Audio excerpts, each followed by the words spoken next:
2020 में होने वाले उपचुनाव को लेकर ताजा आंकड़े एक बार फिर से निकल कर सामने आ चुके हैं और 6 राज्यों की करीब 55 से 60 सीटों पर उपचुनाव जल्द होने वाला है और कई राज्यों में सत्ता परिवर्तन भी देखने को मिल सकता है।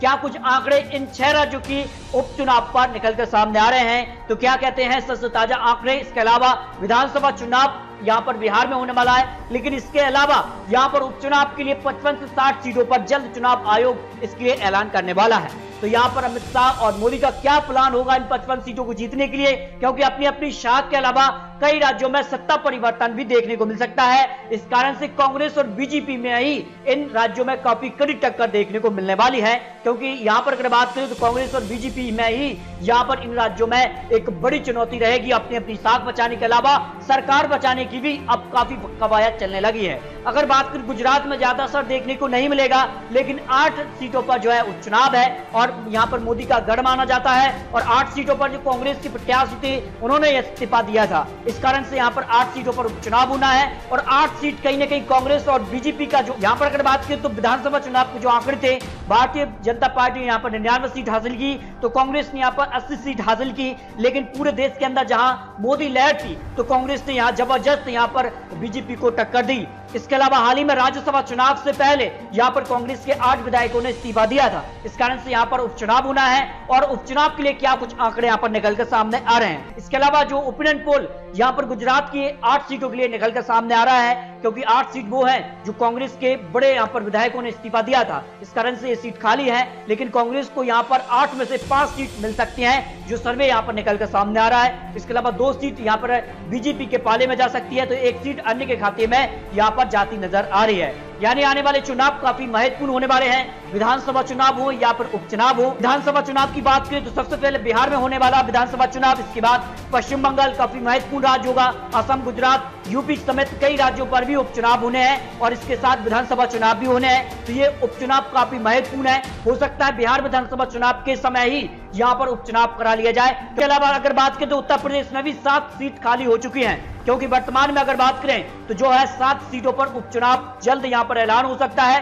क्योंकि 7 सीटों की अगर बात करें तो 5 सीट जो है बीजेपी से खाली हुई है, तो 2 सीट यहां पर सपा से खाली हुई हैं। क्योंकि यहां पर अगर बात करें तो हाल ही में बीजेपी के 2 मंत्री कोरोना काल से यहां पर निधन हुआ, जिस कारण से यहां पर अब उपचुनाव भी होने वाला है। इसके अलावा कुछ और आंकड़े उत्तर प्रदेश के लिए निकलकर सामने आ रहे हैं, क्योंकि 2022 से पहले इन 7 सीटों पर उपचुनाव होता है, तो 7 में से कौन को कितनी सीट यहां पर मिलती है, ये कहीं ना कहीं 2022 की यहां पर थोड़ा सा हमें ट्रेलर देखने को मिलने वाला है। तो इसके लिए क्या कुछ आंकड़े निकलकर सामने आ रहे हैं। देखिए अगर बात करें यहां पर तो टुंडला विधानसभा सीट जो थी वो बीजेपी के पाले में थी 2017 में, और यहां पर बीजेपी के जो विधायक थे उनको लोकसभा के लिए चुन लिया गया था। इस कारण से इस सीट पर जो है उपचुनाव होना है।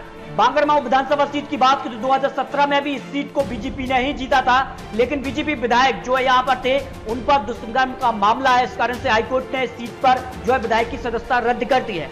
यानी यहाँ पर जो है मुकाबला काफी महत्वपूर्ण होने वाला है। इसके अलावा अगर बात करें तो स्वार सीट जो है वो रामपुर से आती है और रामपुर में एसपी का काफी दबदबा है। ऐसे में सीट जो है 2000 यहाँ पर कह सकते हैं कि 17 में यहाँ पर एसपी ने ही जीती थी, लेकिन यहाँ पर जो है रामपुर जो विधायक थे उन पर जो है फर्जीवाड़ा का केस था। इस कारण से यहाँ पर हाईकोर्ट ने इस सीट पर भी सदस्यता रद्द कर दिया है। इसके अलावा बुलंदशहर पर बीजेपी का कब्जा था 2017 में, और यहाँ पर कह सकते मल्हानी विधानसभा सीट एसपी के पक्ष में थी 2017 में। यानी जो एसपी की 2 सीट थी स्वार और मल्हानी विधानसभा सीट, बाकी 5 सीट पर बीजेपी का कब्जा 2017 में रहा था। लेकिन यहां पर कह सकते हैं बांगरमाऊ विधानसभा सीट कहीं ना कहीं जो है इस समय जो है काफी कह सकते कड़ी टक्कर में अगर उपचुनाव होता है तो देखने को मिल सकती है। यानी 7 सीटों में से अगर बात करें तो बीजेपी जो है कम से कम 4 और यहाँ पर एसपी 3 सीटों के आसपास इस चुनाव को जीत सकती है।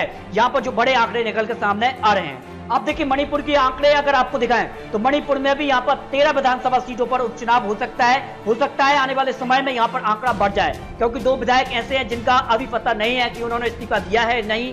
वो कह सकते हैं कि 8 विधायक जो कांग्रेस के थे, जो यहाँ पर हाल ही में फ्लोर टेस्ट हुआ था और फ्लोर टेस्ट के दौरान 6 विधायकों ने इस्तीफा दिया है, लेकिन 2 विधायकों का इस्तीफा का अभी कोई भी यहाँ पर जानकारी प्राप्त नहीं हुई है। तो ऐसे में जो है यहाँ पर 60 विधानसभा सीट को यहाँ से मणिपुर से आती हैं। और मणिपुर के लिए अगर बात करें तो जो यहाँ पर फ्लोर टेस्ट के लिए जो है 53 यहाँ पर कह सकते विधायकों के लिए, विधायकों में से केवल यहाँ पर 16 कांग्रेस के पक्ष में आए, तो 28 वोट यहाँ पर बीजेपी के पक्ष में आए। और मणिपुर फ्लोर टेस्ट में बीजेपी ने अपनी सरकार बना ली। एन बीरेन सिंह मुख्यमंत्री जो है उन्होंने अपनी सरकार बचा ली।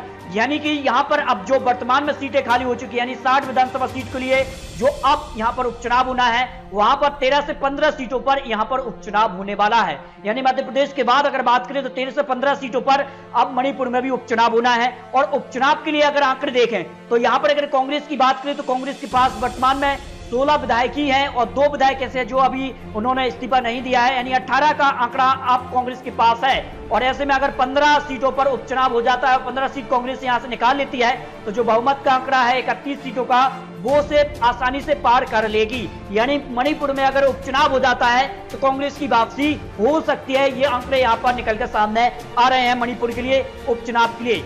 इसके अलावा बात करें उपचुनाव के लिए तो उपचुनाव जो है हरियाणा विधानसभा सीट के लिए भी उपचुनाव 2020 में होने वाला है, क्योंकि हरियाणा की बड़ोदरा विधानसभा सीट जो है इस वक्त खाली है और यहां पर जल्द चुनाव आयोग यहां पर इस सीट पर चुनाव कराने के लिए तारीखों का ऐलान कर सकता है।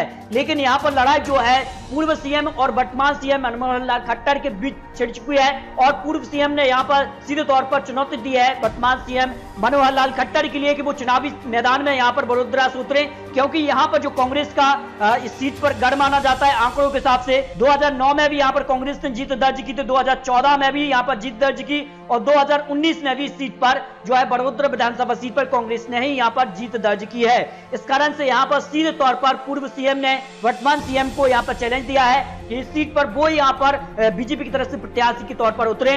तो यहां पर कांग्रेस का पलड़ा इस सीट पर काफी भारी दिखाई दे रहा है। आज अगर यहां पर उपचुनाव होता है तो कांग्रेस का पलड़ा ही यहां पर भारी नजर आ रहा है। इसके अलावा अगर बात करें तो छत्तीसगढ़ की एक सीट यानी बड़माई विधानसभा सीट उपचुनाव होना है और छत्तीसगढ़ के लिए काफी महत्वपूर्ण सीट है, क्योंकि बीजेपी 2018 विधानसभा चुनाव में काफी पीछे रह चुकी थी छत्तीसगढ़ में, जबकि उनकी ही सरकार थी। लेकिन कांग्रेस ने जबरदस्त 3 राज्यों में वापसी की थी, मध्य प्रदेश, छत्तीसगढ़, राजस्थान। लेकिन छत्तीसगढ़ वो राज्य जहां पर बीजेपी काफी पीछे रही है और यहां पर काफी मुश्किल भरा समय अब बीजेपी के लिए रहने वाला है, क्योंकि ये एक सीट बड़माई विधानसभा सीट पर भी कह सकते कांग्रेस का ही यहां पर पलड़ा भारी दिखाई दे रहा है। वहीं 2018 विधानसभा चुनाव के आंकड़ों की बात करें तो कांग्रेस को यहां पर 68 सीट यहां पर हासिल हुई, तो बीजेपी को 15, बीएसपी को 2, अन्य के खाते में 5 सीट यहां पर गई। यानी ये चुनाव काफी महत्वपूर्ण है। हालांकि एक सीट से सरकार पर ज्यादा असर नहीं पड़ने वाला है, लेकिन कई राज्य हैं जहां पर जो है उपचुनाव से सरकार बदल भी सकती है। इसके अलावा मध्य प्रदेश में 27 सीटों पर सबसे ज्यादा उपचुनाव होना है और यहां पर तय होगा क्या कमलनाथ सरकार की वापसी या फिर बरकरार रहेगी बीजेपी, क्या कुछ होने वाला है मध्य प्रदेश की 27 सीटों के लिए। इसके अलावा अगर बात करें तो बीजेपी में जो है 25 विधायक जो है कांग्रेस से निकलकर जो है बीजेपी में शामिल हुए हैं। इस कारण से जो है कांग्रेस की सरकार गिरी और कह सकते हैं कि अगर ऐसा नहीं होता ज्योतिरादित्य सिंधिया समेत 22 विधायकों ने जो एक साथ इस्तीफा दिया, जिस कारण से कमलनाथ सरकार अल्पमत में आई। सबसे बड़ी पार्टी कांग्रेस होते हुए भी इस समय जो है बीजेपी सरकार में है, लेकिन इसका सबसे बड़ा कारण था कि 22 विधायक जो कांग्रेस के थे वो बीजेपी में शामिल हुए। इसके अलावा 3 विधायक और यहां पर बीजेपी में ही शामिल हो गए। इस कारण से कांग्रेस के 25 विधायक जो हैं वो बीजेपी में शामिल हो चुके हैं। लेकिन बड़ा सवाल यह है कि कांग्रेस के ऐसे 25 विधायक में से 14 को यहां पर बीजेपी ने मंत्री बनाया है जो वर्तमान में विधायक ही नहीं है। ये सबसे बड़ा सवाल है और कमलनाथ सरकार हो या फिर कांग्रेस के कई बड़े नेता हैं जमकर बीजेपी पर निशाना साध रहे हैं। यानी बीजेपी या फिर कमलनाथ, ये उपचुनाव काफी महत्वपूर्ण होने वाला है। 27 सीटों के लिए जो उपचुनाव के लिए ताजा आंकड़े निकलकर सामने आ रहे हैं। 2018 विधानसभा चुनाव के आंकड़ों की बात करें तो 109 सीटें जो है बीजेपी ने यहां पर हासिल की, तो कांग्रेस ने 114 सीट हासिल की और बीएसपी 2 और यहां पर एसपी 1 और 4 निर्दलीय समेत यहां पर 7 का आंकड़ा अन्य का था। ऐसे में जो है कांग्रेस के साथ इन विधायकों ने समर्थन दिया, जिसके कारण कांग्रेस ने सरकार बनाई। लेकिन हाल ही में जो है यहां पर बीजेपी के साथ ज्योतिरादित्य सिंधिया ने मिलकर यहां पर 22 विधायक अपने पाले में की, जिस कारण कांग्रेस की सरकार गिरी। लेकिन अब उपचुनाव तय करेगा कि यहां पर वर्तमान में किसकी रहेगी सरकार, क्या होने वाला है। उपचुनाव के आंकड़ों के अनुसार जो कई बड़े एक्सपर्ट लोग ने आंकड़े रखे हैं 27 सीटों के लिए, क्योंकि 26 सीट ऐसी हैं जो कांग्रेस की ही हैं, क्योंकि एक विधायक कांग्रेस से तो एक विधायक यहां पर बीजेपी के कारण निधन हुआ, जबकि 25 विधायक बीजेपी में शामिल हुए। इस कारण से 27 सीटों पर उपचुनाव होना है। हालांकि उपचुनाव का अभी ऐलान नहीं है, आने वाले समय में हो सकता है कि आंकड़ा उपचुनाव के लिए बढ़ भी सकता है, लेकिन इस प्रकार के आंकड़े इस वक्त अगर चुनाव होता है तब ये आंकड़े हैं 26 सीट कांग्रेस की 2018 में थी। इस कारण से 15 से 25 सीटों पर कांग्रेस की वापसी हो सकती है। वहीं बीजेपी 5 से 10 सीटों पर सिमट सकती है, तो अन्य के खाते में भी 1 या 2 सीट यहां पर मिल सकती हैं आंकड़ों के हिसाब से। क्या यहां पर कह सकते हैं कि मणिपुर और मध्य प्रदेश वो 2 राज्य हैं जहां पर सत्ता परिवर्तन भी देखने को मिल सकता है। कांग्रेस अगर पूरी सीट जीत जाती है मध्य प्रदेश की, तो कांग्रेस की वापसी मध्य प्रदेश में हो जाएगी, और मणिपुर में अगर कांग्रेस यहां पर 15 सीट निकाल लेती है तो कम से कम वो यहां पर कांग्रेस की वहां पर वापसी हो जाएगी। लेकिन 4 राज्य ऐसे हैं जहां पर अपनी साख बचाने के लिए जो है पार्टियां चुनाव लड़ेंगी। तो आपको क्या लगता है इन 55 से 60 सीटों के आसपास जो चुनाव होंगे उसमें किस पार्टी को कितनी सीट मिलेंगी, और मध्य प्रदेश और मणिपुर में किसकी बनने जा रही सरकार? इस पर अपनी राय कमेंट बॉक्स में रख सकते हैं। इसी प्रकार की और जानकारी पाने के लिए आप चैनल को सब्सक्राइब कर लीजिए, ताकि आने वाली जानकारी का नोटिफिकेशन आपको टाइम मिलता रहे। मिलते हैं एक और नई जानकारी के साथ, तब तक के लिए जय हिंद, जय भारत।